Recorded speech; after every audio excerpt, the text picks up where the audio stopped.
rest is history. Yep. Yeah. Hold on, I lost you. Hold on.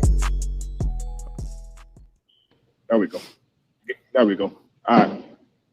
Good. Yep.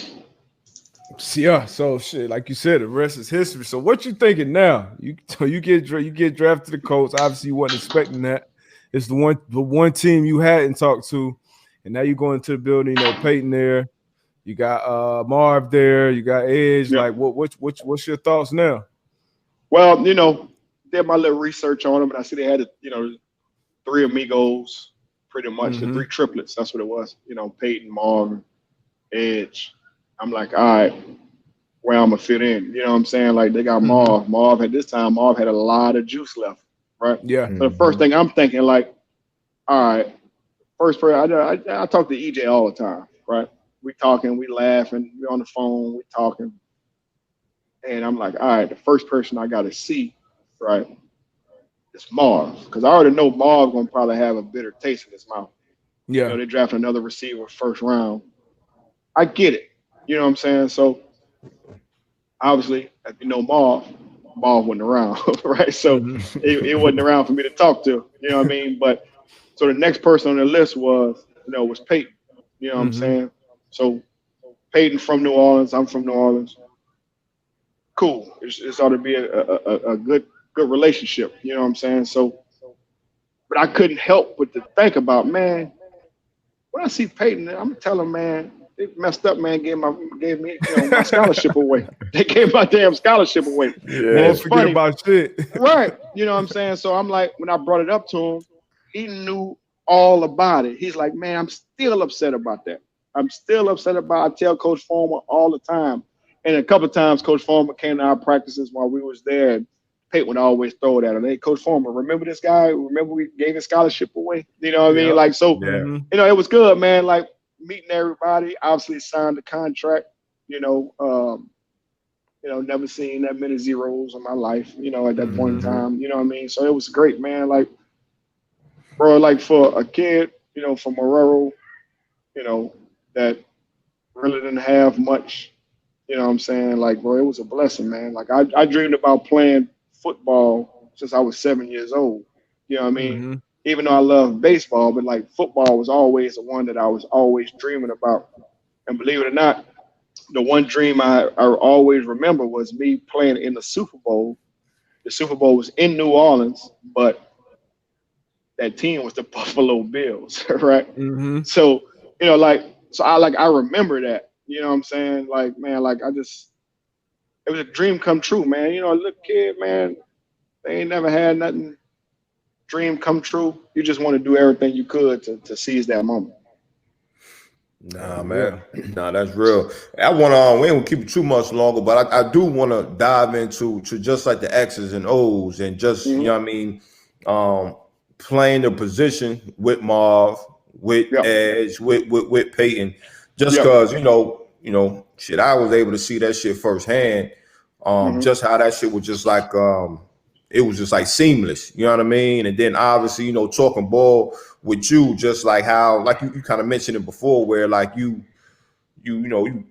dissect the film, you know what I mean? Where you know what's going on, and you know what the defense is going to do. Like during that time when y'all started really, really, really clicking, where it was you, Marv, Stokely, you had Dallas, and you had Edge, man. Like, so obviously we all competitors, you know what I mean? I think y'all was a time, I think all three of y'all had 100 catches. I had a year with all y'all three had 100 catches. Well, what it was we had 1,000 yards apiece. 1,000 yards. Touchdowns. Yeah, okay. 1,000 yards. Y'all all had 10? We all had 10 or better. You know what I mean? Like, still a record today, man. Throw that out there. You know what I mean? But it was the thing. Like, we all know Marv was. Yeah, Marv wasn't vocal, right? Now I want to say Dallas Clark had like 700 or something, almost 800 yards, right? Edge had over 1,000 yards. Like we were spreading that thing around. You know what I'm saying? But it was like Marv. You had to watch Marv. Marv led by example. He didn't say much. You know what I'm saying? But you watched him. You watched his work ethic. You're like, all right. Marv was kind of like what I grew up on at the University of Miami. Marv never came out, right? in practice he did every play that that was on the script. So I'm like, all right, this reminds me of college, because in college I was doing every play on the script because I wasn't about to let Andre Johnson get down. I probably won't see the field again, right? So I was like, all right, if he in, I'm gonna stay in. You know what I'm saying? Mm-hmm. And then I would look at little stuff and I would see like where I had to graduate into it. Like after practice, Peyton and Marv would be out there doing extra. I didn't get invited to the party, right? Mm-hmm. So I'd be that little one kid looking behind the trees, seeing what they're doing. You know what I mean? Like, damn, what I got to do to get part of this party? You know what I'm saying? Yeah. So eventually, I get the invite. Stay out after. Because there was little stuff you would see in practice where Peyton would just look at Marv, and Marv knew what Peyton was talking about. And bro, they had scored a touchdown in practice. You know what I'm saying? So I wanted that. That's all I wanted. I wanted to be a part of that. So I finally get the invite to the party to do, extra work after practice. And I didn't say nothing. I just, stuck my position, sat back, ran my routes, caught my passes. You know what I'm saying? And then, until Peyton had that full trust in me to, continuously to throw me the ball. You know what I mean? EJ gets, he's so underrated, man. With his, because he brings so much to that team. You know what I mean? Like we all know he was outstanding runner with the football, bro. He was a hell of a blocker. You know what I'm saying? Mm-hmm. He was kind of like right behind Marshall Faulk with catching the ball out the backfield. And at that time it was like a baby LaDainian Thompson coming up. You know what I'm saying? So, he brings so much to that team that a lot of people don't know. You know what I mean? So, bro, just to be a part of that, you know what I'm saying? Obviously, I had Jim Moore in my rookie year. Then my second year, Tony Dungy comes into play. A lot of people don't understand, man. Like, I didn't start until my third year. You know what I'm saying? And then, I had to play, really, basically get scraps along with everybody else, because Marv was going to eat first. You know what I mean? Yeah. So that was 7-8 years with Marv. You know what I mean? So all the stuff I got, bro, I had to get it off the muscle, until Marv was gone, and then I had a good 5-year run where I was the main guy or whatever. You know what I'm saying? So it was just one of them things, man. Like, y'all know how it is. Like, we worked. Yeah. We worked. You know what I'm saying? And then Twine, you brought up the X's and O's part of it, right? Yeah. See, I don't even know if you know this, bro, but like, if you look at all the people who I hung out with, like we had our round table, right, where we go out and eat on Thursdays and stuff. It was you, it was Robin Mathis, it was Gary Brackett, Gerard Powers. Before you got there, it was like Cato June. It was David Thornton. Like all these dudes, right? Well, none of them high draft picks. Mm-hmm. You know what I'm saying? Like, I learned from y'all. If you look at it, bro, I was always the only offensive guy. Mm-hmm. You know what I'm saying? I was always the only offensive guy. So like, we'll be sitting down and y'all talking, right? And I'm listening to y'all. I'm hearing how y'all think. You know what I mean? So soaking up game. Yeah. So I throw in the question like, all right, bro, like, so cover 4, like, what's your thought process? Like if y'all go zone blitz, like where this dude's supposed to go, like, so when it happens in the game, like I know how defensive dudes are thinking. I know what people are supposed to be. You know what I mean? So to me, it went beyond the film study, like hearing it from guys I know that do it on a daily basis, and not only do it on a daily basis, because like it can be easy for me to go to a first round or a second round and be like, hey man, like y'all boys, like y'all really got it from the mud. You know what I mean? Like you went to Howard University, like you had to work your ass off to get there. You know what I mean? David Thornton went to University of North Carolina. He was a walk-on. Gary Brackett, a walk-on. Robert Mathis, another HBCU guy. You know what I'm saying? Like, so like these dudes, these the dudes I want to be around. I want to learn from these guys. You know what I mean? So like, I took more value in that more than anything else. You know what I'm saying? So everything else, when the game time came, like, oh man, homeboys told me about this Thursday. You ain't about to show me nothing I ain't seen or heard. You know what I'm saying? So it just went on, man. And bro, like, I had a great career, man. Fun career. excited. The relationships is the thing that I value the most. You know what I mean? Like met some great people. You know what I mean? Like I remember D Buck was in New England, you know, 4th down and stuff, 2-man, you know what I'm saying? You know, so you know, but like it was one of the things. I still be thinking about that first 4th 2 game. That was my first game, my rookie year. So, you know, being in New England, we game plan for, you know, every week. It ain't matter who was playing. It could be the 1-win Jets or the 13-win Chiefs. Like we was gonna be practicing like we were playing the Super Bowl champ. But that Indy week, like that shit was different. It was a completely different feeling in the building. Like, oh shit, like always. And our building too. Yeah, always. Okay, even as a rookie. Coaches a-hole like this walking around. Yeah, like, that's right. Hey, y'all gotta loosen up. You were just cracking jokes last week. Yeah, cracking jokes this week. We won last week, so we going into this game, and I just remember preparing for him. So I already knew, like, all right, this shit gonna be different. Like this is gonna be a different level of football. So getting out there, you know, that was one of the only games in my career where I really felt like I had kind of like an out of body experience, like you know, Peyton, you know, all of them at the line of scrimmage. I'm lined up across from 87, like.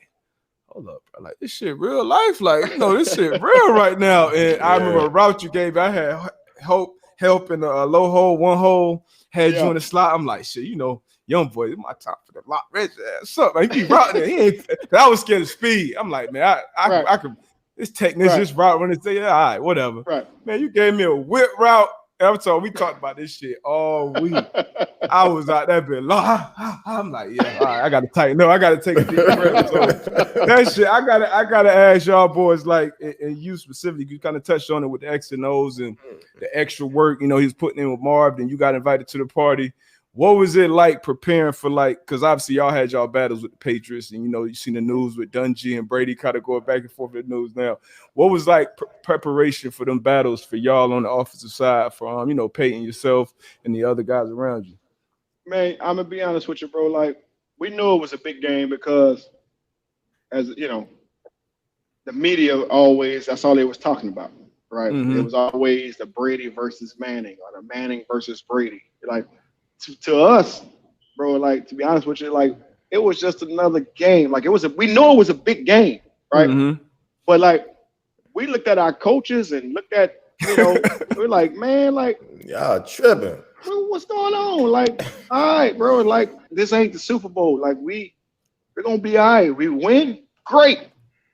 We lose, it's gonna suck, but at least we got next week. You know what I'm saying? Like, but man, like, it was always chill. It was always laid back. We just wanted to get out of the practice part of it, because practice all of a sudden it seemed like it was super long and meetings went extra. Like, man, we put too much into it, man. Like, but you know, it was, and now thinking about it, it's like I knew why they was in it, because normally whoever wins that game was probably gonna have home field. Home field, man. Yeah. You know what I'm saying? So it was like, I get it. You know what I'm saying? But man, we know it was going to be a good game. We know it was going to be a battle, and some of them was lopsided, some of them was, you know, close. But you know, like, Peyton was always super extra that week. I was like, man, you acting like the coaches, man. Like, relax, man. You know what I mean? But one thing about Peyton, you know, he was going to be ready, and you didn't want to be that guy that wasn't ready. You know what I'm saying? So, it's nothing like it. It was nothing like that game, man. You know, that week.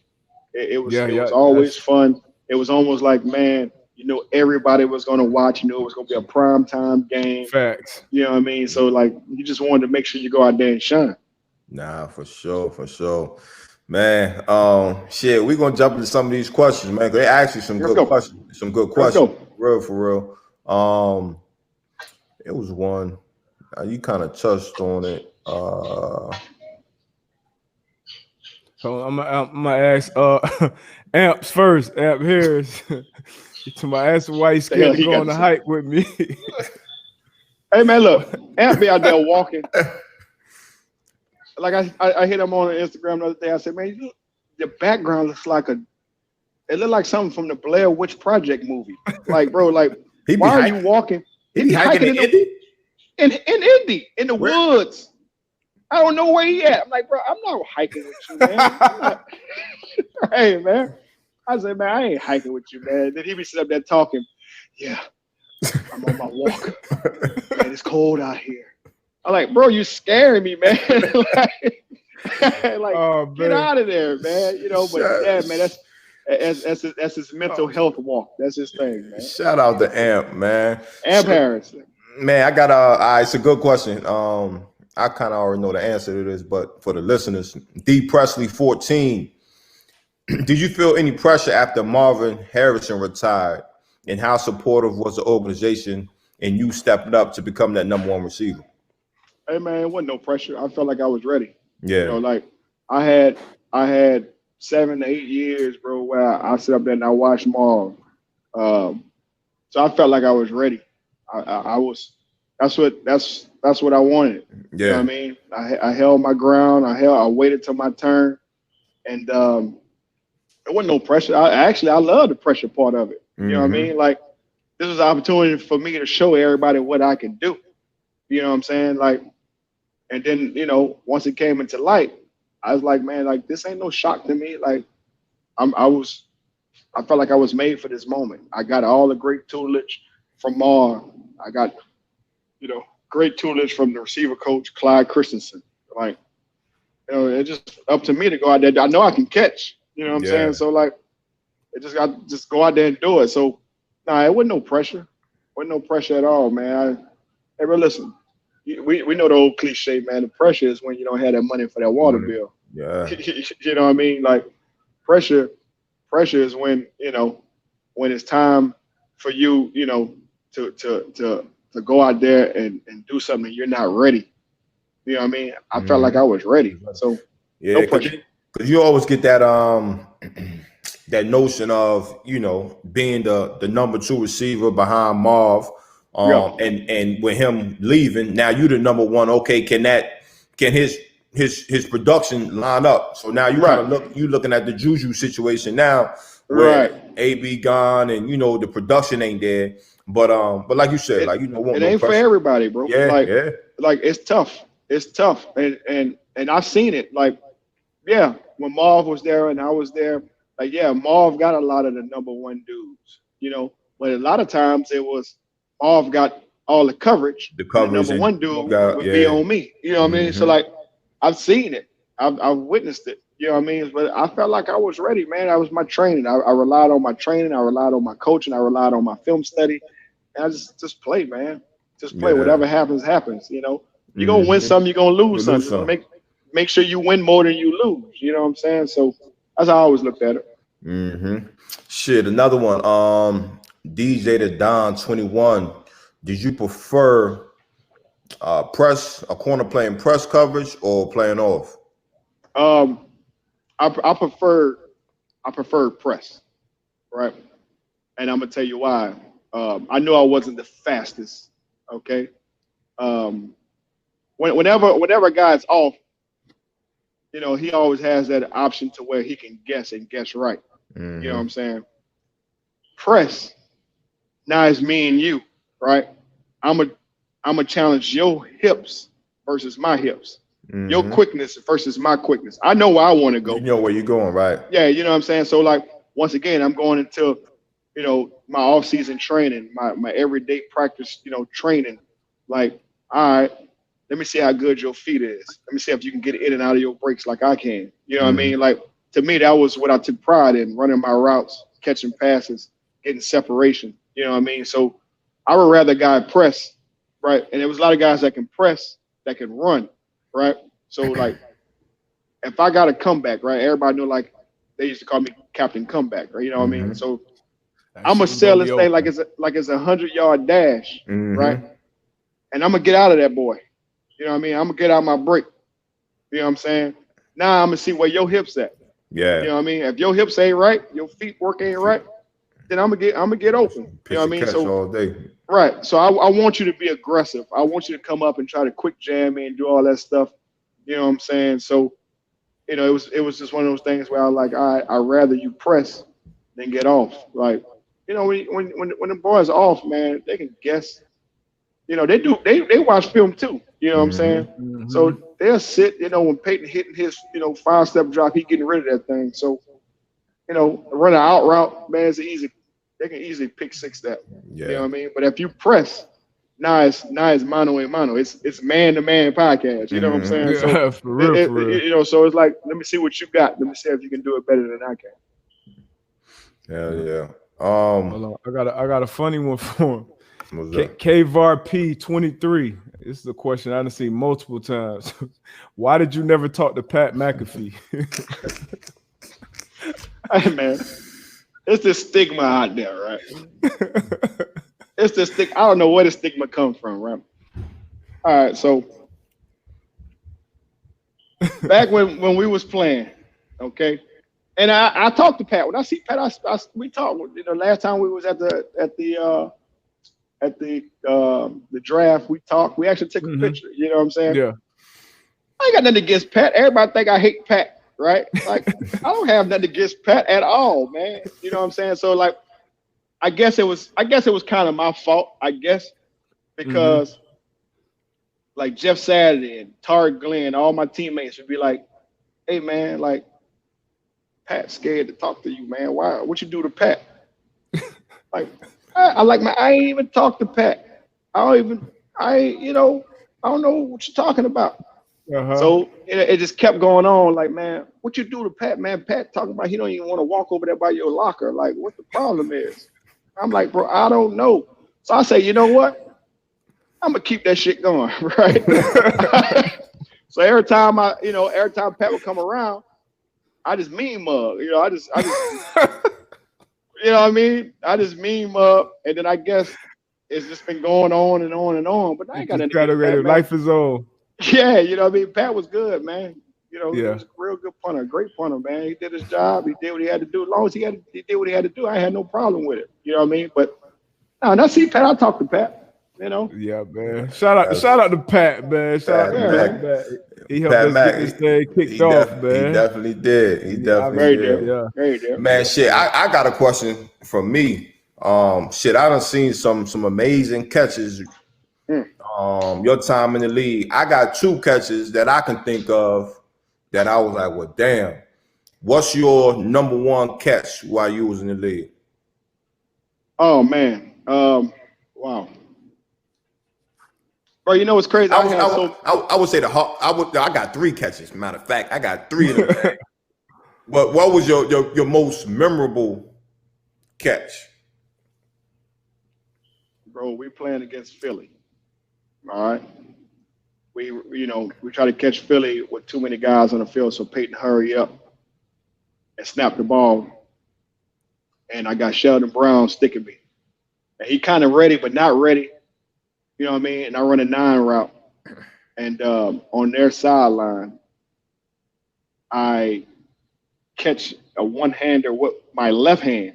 Right? I'm right-handed. Catch it with my left hand, kind of like I'm almost horizontal. You know what I mean? And I was able to get both feet in bounds, but it was a difficulty of the catch that sticks out to me. You know what I mean? But bro, I had so many in practice, man. But that's the one that sticks out. Like, damn, they surprised me, right? I'm like, hey, we need to hurry up and snap this ball because I ain't think I got both feet in bounds. You know what I'm saying? Like, we need to hurry. Now, mind you, this is against Philly, right? Who I thought it was a strong possibility of me going to Philly, and they had Freddie Mitchell. You know what I'm saying? So I'm like, it was on their sideline. I did it. Once I caught it, and they threw the challenge flag, I looked at Andy Reid because Andy Reid was a coach there, right? Yeah. I looked at Andy Reid. I'm like, for real? Like, what's up? Andy Reid was like, yeah. I said, I didn't even know I caught it, right? I said, now you about to see why you should have drafted me. And we left that thing like that. You know what I'm saying? Yeah. So then when they come back and it was like completion, I looked at Andy Reid. Andy Reid said, like, good job. You know what I mean? So like that's the one that sticks out the most, man. But I had some good ones. I say one was we were playing in Houston. Playing in Houston. I think it was the game winner.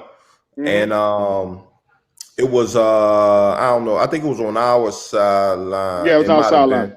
Our sideline, and you it was a fade ball. Yeah. Fade ball. You caught the jump, but then when you what made and DB, you can probably attest to this, is that when the receivers catch the rock. So if a receiver catch the rock and he tuck it in, all right, cool, all good. But then when the receiver catch the ball in your head and he do one of these zones, and you trying to swipe the jump, like that'd be the worst, bro. That'd be the worst as a DB, because you like, because Buddy, I forgot who it was. He had good. Yeah, it was Reeves. It was Reeves. It was good coverage. It was just a great coverage, a great pitch and catch. And we had the ball had the joint like this and fell out of it. And it was a game 1 and 2. So it was like, that was one of them joints was like, damn, like. Bro, but it's like this, right? So, like talking to y'all, like I was mentioning earlier, and going against D-Butt every damn day, right? Like D-Butt was one of those dudes that like I got great work from in practice. Like even though he liked to grab and tug a lot, but You're damn right. Yeah, you know what I'm saying? But it got me ready. You know what I mean? Yeah. But like we know like y'all boys gonna play the ball. We know like, and I know he never was able to get his eyes back and locate the ball. You know what I'm saying? So only thing he had was to wait for me to catch it and knock it out of my hand. Right. You know what I'm saying? So like that was one of the things between like catching the ball and like getting it out of their way or waiting to the last second to catch the ball. You know what I mean? Like that stuff I practiced on, late hands, you know what I mean? So like man, that just happened, man. You know what I'm saying? Like I kind of like, at that point in time in my career, like a lot of stuff was in slow motion for me. You know what I'm saying? Like I felt like I was on top of my game. Everything was, rolling right. And I can kind of like see him reaching for the ball, reaching. So like it was easy for me just to move it out the way, you know what I'm saying? To move out the way. But that I get that a lot, man. A lot of people always bring that catch up, and it was a game winner. And it was a big moment, especially for me, because like being from New Orleans, Houston was only 5 hours away. I got a lot of family in Houston. You know what I mean? Like I really did at that point in time, I really felt like I didn't have a great game in Houston. Like all of my great games was in, India when we played Houston. Yeah. You know what I mean? So like that was a big moment for me, because it's like, damn, I finally was able to do something, and not after the game when I go see my family, like I can say like, damn, I really felt like I contributed some kind of way. You know what I'm saying? So that was a good one, man. That was a good one. And then I would say damn,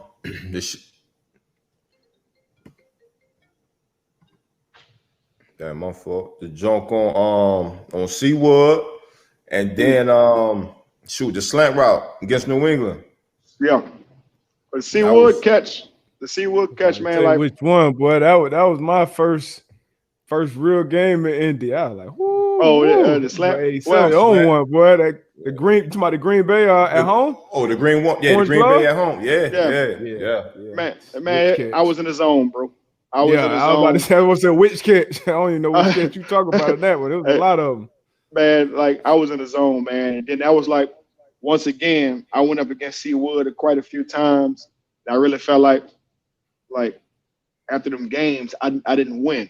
You know what I'm saying? Like I really felt like he got the best of me. You know what I mean? And then we know like that game, that was all, that was about Chuck Pagano, who was diagnosed with leukemia and all that stuff. So like Chuck Pagano was one of my coaches in college. So at that point in time, I knew Chuck for 16 years. You know what I'm saying? So like that was personal to me. Like I was like a family member that got sick, that got ill, that I wish I could do something to help. You know what I mean? Man, that game, we were down like 21-3. Bruce Arians was our coach at the time, filling in for Chuck. And then, I say, hey, Bruce, I'm ready, man. And he challenged us. Yeah, he challenged us earlier that week, right? What he called them? What he called the five stars? Yeah, 5 stars got to be 5 stars. Exactly. Yeah. He put their 5 stars up, right? And then he put who he thought our 5 stars. Like, all right, can our 5 stars beat their 5 stars? So like me, I took that as a challenge. You know what I'm saying? Like, man, it's like once again, like everything was in slow motion, man. Like it didn't matter who was on me. that ball just seemed like it was like me catching a beach ball. Like it was, it was coming easy to me, man. So like that's by far my funnest game. Yeah. You know what I mean? It's my career game. You know what I'm saying? It was a fun game, man. And then at the end of the day, ended up catching the winning touchdown to seal the game. And I ended up taking them orange gloves. Because at that time everybody was wearing, the pink gloves for breast cancer. Mm-hmm. So I reached out to some teams, and the Miami Dolphins sent me some orange gloves. And orange gloves represents leukemia. So, after that game, gave the gloves to Chuck, and we talk about it all the time. That's what's up, man. Hold on, I lost you. That's what's up. Should be bigger than ball, man. I remember that moment like it was yesterday, though. There we go. Shit, that whole joke got me Chuck Strong. My shit ain't grow back when we say shit ain't never come back. Thursday night football, we played Jacksonville. That was my first start. Bro. Hey, everybody ain't never come back. Hair. Everybody cut their hair for Chuck. Man, I was cool. I was already bald by that time. You know what I'm saying? Hey, Tone, please, Tone, make sure you put that picture up there when you click this up. I want that picture. Hey, Twan sit up there and said, man, like, hey, Twan, what's up? Like, hey, man, my chunk ain't growing back to right. Hey, so it's funny you bring it up. So that's how I ended up bald, right? So 2006, right? 2006, I was my first year in the Pro Bowl. Yeah. And stayed out there all week. Went to Hawaii, fresh. You know what I'm saying? So I sit up there. I was like, all right. Pro Bowl came and went, and I ended up staying in Hawaii for another week. Mm-hmm. So I'm like, cool. Went in Walmart, got some little clippers or whatever. You know what I'm saying? And I sit up there and said, man, I'm gonna go bald. Don't nobody know me over here. Yeah, I'm going to Maui, right? I'm going to Maui. Yeah. Don't nobody know me over here, man. I cut my hair off, man, bald head, right? And then I sit up there, and I was like, by the time I get back, home, I'll be back to the number one. You know what I'm saying? Right. Wait, but what was the process going into it? Because this question was asked in this pod before we had Mike Adams on here. And he said, when did you know it was time to cut that shit off? Hey, so was you already contemplating it on your way to the Pro Bowl? No. So you wasn't even, so you was good. No, I was good, bro. I had my little waves, I was cool. I'm like, all right, keep my low boy. I'm straight. You know what I'm saying? So that's why I'm like, I'm cool. Man, I cut my hair. Went to Walmart, right, in Hawaii. Got some little cheap clippers. Mm-hmm. Cut my hair off in Maui, chilling, having fun, relaxing. First time in Hawaii. Just thinking about, man, damn, like how fun the Pro Bowl was. It's my first Pro Bowl. And I sit up there, and my hair was growing back. I'm like, shit, a little funny. What's going on? Like, okay, I'm gonna give it another day or so, right? Man, I said, damn, I'm starting to look like Jerry Rice, bro. My hairline started way back here. I was like, oh man. I say, I gotta go bald. I can't go back looking like this. Hey. Man, I had to cut my hair off again, bro. I've been bald since 06, man. Hey, that'll do it. That'll do it. That'll do it. Hey, so if you whoever out there, if you're hanging on, boy, you better keep hanging on. Better keep hanging on. Hey, that's the wrong time to experiment when you hanging on. Like, I'm gonna tell you something, Twan. I don't know if you remember this, right? So we had training camp one day, and after practice, we were signing autographs, to the fans and all that stuff. Yeah. And there's a picture floating out there, right? Well, I didn't cut my hair. Right, and my hairline way back there, right? And so I came. He saw the picture. So I said, "Damn, my dog didn't cut his hair that day." I never forgot that. You know it's a training camp day too. Yeah, I'm like, oh man. Training camp. I'm like, man, damn, man, that gotta hurt my feelings, bro. Because at least, training camp, you know what I'm saying? It's just the fellas. Ain't nobody really gonna see you. Yeah, yeah. You can throw your little stocking cap on, you know what I'm saying? But hey, you get comfortable at the practice, boy, get tired. Forget about it. Boy, get taking them pictures. What? I said, man, who took that picture, man? Like, God, boy. If I had dreads, that's all that I could think about. Like, if I had any hair, I'm just thinking about Jerry Rice when he was hanging on to his hair. Hey. I'm like, damn, that's me. You know what I'm saying? Like, if you hanging on, man, keep hanging. Keep on hanging, man. Don't give up, because it ain't gonna come back right. But I thought I had the mange. I thought I had the mange when my hair came back, man. That shit crazy. Oh, man. That's funny. Man. Hey, man, this shit, man. This shit was dope, though, man. Appreciate you joining us, man. Nah, man. I know Twine asked a couple of times, man. I had a lot of this stuff going on. Yeah, but, I only asked my dog like 5 times. That's he did. He actually I only asked my dog. I told my people, I said, man, Twine probably think I don't want to be on their podcast, man. Like, nah, man. Ain't personal. I'm like, hey, man. We understand. Yeah, man. I had to come on here, man. Like, man, like both of y'all, bro. Like, and this ain't to kind of pub y'all up or nothing, man. But like, I appreciate y'all, man. Like, y'all boys got me better, man. Y'all, the relationships was always great. You know what I'm saying? Like, great teammates, great men. You know what I'm saying? Like, I gotta be on here, man. Positive people, man. Appreciate you, bro. Same go for you, man. Yeah, already. In the locker room and coming in. I came in there late, so you already been a pillar. 14-year car. I know you went and got a cup of coffee up in New England, but you're a cold lifer. You're a cold lifer, man. You held it down and kind of set that standard, man. So appreciate that. Right on, man. Right on. Yeah, appreciate y'all boys, man. Yes, sir. Oh, man. Appreciate Reggie Wayne, the legend, Weeze, great teammate, both of ours, man, former teammate. I'm glad to have him on the show, man. Hopefully that's not the last time, man. Super, super dope interview. Obviously a lot of great insight into his life and experience in the league, man. Hope y'all enjoyed it, man. Another great interview with the Man to Man Pod. Yes, sir. Yours truly, one half of the Man to Man Pod, Darius Butler. Got my co-host AB. Yo. And hey, we out, man. Another great episode. Yes, sir.